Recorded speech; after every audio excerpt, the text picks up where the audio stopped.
கிளியும் கருடனும். கமலி, கண்ணா, எனக்கு ஒன்றுமே பிடிக்கல. ஏன்?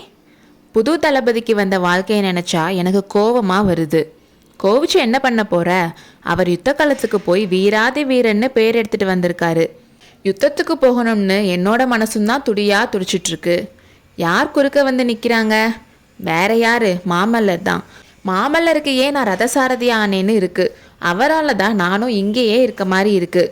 இல்லைன்னா வெட்டி முறிச்சிடுவியாக்கும். எப்படியும் ஒரு நாள் மாமல்லர் யுத்தத்துக்கு போவார். அப்போ நானும் போகிறேன்னா இல்லையா பார். ஒருவேளை நான் போர்க்களத்தில் வீர சொர்க்கம் அடைஞ்சிட்டா என்னை பற்றி சின்ன கண்ணனுக்கு சொல்லுவேல. வீட்டுக்குள்ளேயே உட்காந்து வீரன் பேசுறதில்ல, உன்ன மாதிரி பல்லவ ராஜ்யத்திலேயே யாரும் இல்லைன்னு கண்ணம்மாள் கிட்ட சொல்கிறேன். என்ன சொன்ன? கண்ணம்மாளா? ஆமாம், கண்ணம்மாளா தான் இருக்கட்டுமே. போதும் போதும், இந்த உலகத்தில் பெண்களே பிறக்கக்கூடாதுன்னு சொல்வேன். உண்மைதான்.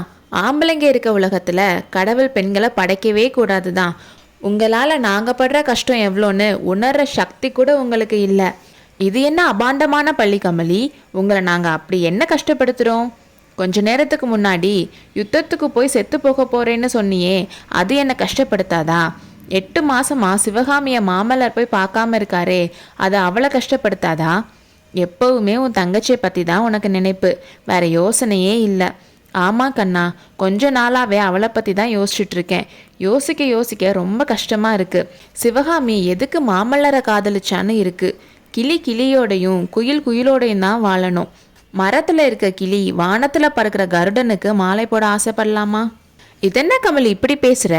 கொஞ்ச நாளைக்கு முன்னாடி தான் உன் தங்கச்சிக்கு இணை 3 உலகத்துலேயும் யாரும் இல்லைன்னு மன்னாதி மன்னர்கள் எல்லாம் அவள் காலில் வந்து விழுவாங்கன்னு சொல்லிட்டு இருந்த. ஆமாம் கண்ணா, என் தங்கச்சி மேலே இருந்த ஆசையில் சொன்னேன். ஆசை இருக்கிற இடத்துல அறிவு மங்கிரும்ல. 6 அமர உட்காந்து யோசிச்சு பார்த்ததுல இதெல்லாம் நல்லதுக்கு இல்லைன்னு தோணுது. நானும் சிவகாமிக்கு ஆசையை வளர்க்குற மாதிரி பேசுனதும் தப்பு. மாமல்லரோட ஓலைகளை நீ அவளுக்கு கொண்டு போய் கொடுக்குறதும் தப்பு. இப்பேற்பட்ட ஞானோதயம் உனக்கு எப்படி வந்துச்சு? கொஞ்சம் கூட வெக்கம் இல்லாமல் நீ சின்ன கண்ணன்னு சொல்கிறியே, அதுக்கப்புறம்தான். இதென்ன கமலி? சிவகாமி மாமல்லரை கல்யாணம் பண்ணிக்கிறதுக்கும் சின்ன கண்ணனுக்கும் என்ன சம்மந்தம்? எனக்கு புரியலையேன்னு சொல்லி சிரிச்சான். உனக்கு ஒன்றுமே புரியாது கண்ணா.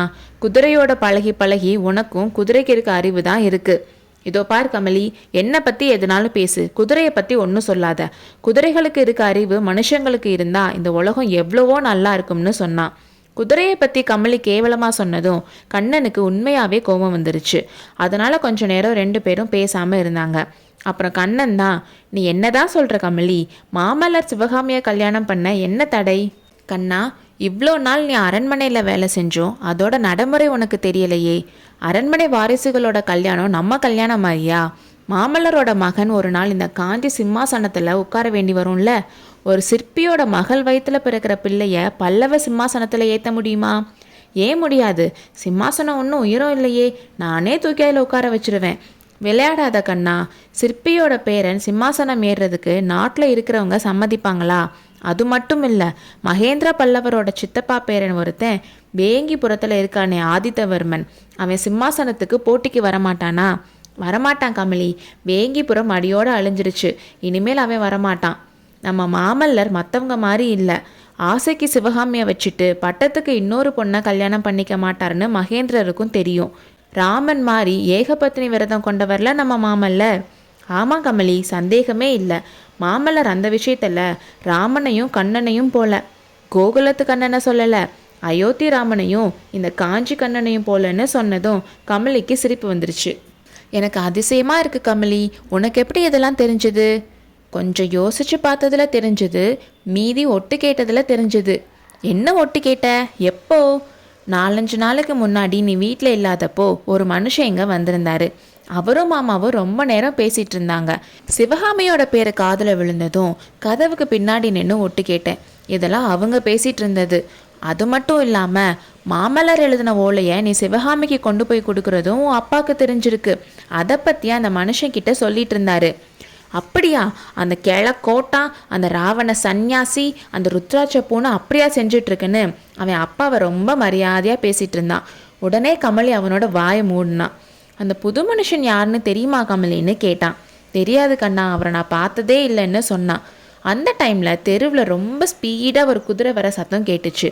கண்ணனும் கமலியும் ஜன்னல் வழியாக பார்த்தாங்க. அந்த குதிரையில் ஒருத்தன் போயிட்டு இருந்தான். கண்ணபிரான் வீடை கிராஸ் பண்ணும்போது ஒரு செகண்ட் அந்த வீட்டு பக்கம் திரும்பி பார்த்துட்டு போனான். அப்போ கமலி, கண்ணா அவர் தான், அந்த குதிரையில் போகிறவர் தான் மாமா கிட்ட அன்னைக்கு பேசிகிட்டு இருந்தாரு. அவர் யாரு உனக்கு தெரியுமான்னு கேட்டா. தெரியும் கமலி, அவர் தான் ஒற்றர் தலைவன் சத்ருக்னன். சக்கரவர்த்தியை பார்த்துட்டு திரும்பி வராரு. ஏதோ முக்கியமான செய்தி கொண்டு வரான் போல. நான் இப்போவே போய் தெரிஞ்சுட்டு வரேன்னு சொல்லிட்டு கண்ணபிரான் கிளம்பிட்டான். போன அரை மணி நேரத்திலேயே ரதம் வர சத்தம் கேட்டுச்சு. ரதத்திலிருந்து குதிச்சு ஓடி வந்ததில் கமலி மேலே இடிச்சுக்கிட்டான். அவ்வளோ என்ன அவசரம்னு கமலி கேட்டா. என்ன அவசரமா? யுத்தத்துக்கு போகிற அவசரம்தான். சத்ருகனன் சக்கரவர்த்தி கிட்ட இருந்து ஓலை கொண்டு வந்திருக்கான். மாமல்லர் போர்க்களத்துக்கு போக சக்கரவர்த்தி ஓகே சொல்லிட்டாராம். இன்னும் 10 நிமிஷத்துல மாமல்லர் கிளம்புறார் கமலி. நீயும் கிளம்புறியா கண்ணா? நிஜமாவா? இதென்ன கேள்வி கமலி? மாமல்லர் போகும்போது நான் எப்படி போகாம இருக்க முடியும்? மாமல்லர் நாளைக்கு சிம்மாசனத்துல ஏற போறவர். அவர் போர்க்களத்துக்கு போகட்டும். நீ ஏன் போகணும்? எந்த ராஜா வந்தாலும் எந்த ராஜா பண்ணாலும் நமக்கென்ன? இது என்ன கமலி, நேற்று வரைக்கும் நீ இப்படிலாம் பேசலையே. நாம் பிறந்த நாட்டுக்கு ஆபத்து வரப்போ நமக்கு என்னென்னு வீட்டில் எப்படி இருக்க முடியும்? நாட்டுக்கு ஆபத்து, நகரத்துக்கு ஆபத்துன்னு சொல்லிட்டே இருக்கியே, அப்படி என்னதான் ஆபத்து வந்துட்டுருக்கு? பல்லவ நாட்டுக்கு இது கெட்ட காலம் கமலி. வடக்கில் இருந்து வாதாபி புலிகேசி பெரிய சைன்யத்தோடு வந்துட்டுருக்காரு. அதைத்தான் சக்கரவர்த்தி தடுத்து நிறுத்தி வச்சிருக்காரு. இந்த பக்கத்தில் கங்க நாட்டு ராஜா புலிகேசிக்கு முன்னாடி காஞ்சிக்கு போயிடணும்னு படையெடுத்து வந்துட்டுருக்கான். கங்க நாட்டு ராஜாவோட பேர் என்ன தெரியுமா கமலி? துர்விநீதன். துரியோதனோட மறு அவதாரம் இவன் தான் போல. இந்த துர்விநீதன் எதிர்க்கத்தான் மாமல்லர் கிளம்புறாரு.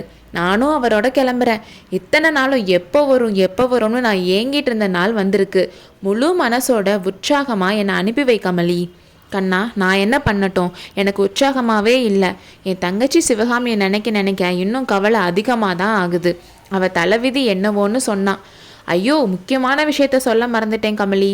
மகேந்திர சக்கரவர்த்தி பற்றி நீ என்னெல்லாம் சந்தேகப்பட்ட, அதெல்லாம் ரொம்ப தப்பு. அவர் என்ன சொல்லி அனுப்பியிருக்காரு தெரியுமா? மாமல்லர் போர்க்களத்துக்கு போகிறதுக்கு முன்னாடி ஆயனர் வீட்டுக்கு போய் ஆயனரையும் சிவகாமியும் உடனே காஞ்சிக்கோட்டைக்கு அனுப்ப சொல்லியிருக்காரு. ஒருவேளை நானே அவங்கள கூட்டிகிட்டு வந்து இங்கே விட்டுட்டு போனாலும் போவேன். சக்கரவர்த்தி பற்றி இப்போ என்ன சொல்கிற கமலி? அவர் நல்லவரா கெட்டவரான்னு கேட்டான். எப்படியோ கண்ணா, எல்லாம் நல்லபடியாக முடிஞ்சா சரி. நீயும் போர்க்களத்துக்கு போயிட்டு நல்லபடியாக திரும்பி வரணும்னு கமலி சொன்னப்போ அவள் கண்களில் இருந்து அருவி பெருகியது. அடுத்த அத்தியாயத்தில் சந்திப்போம்.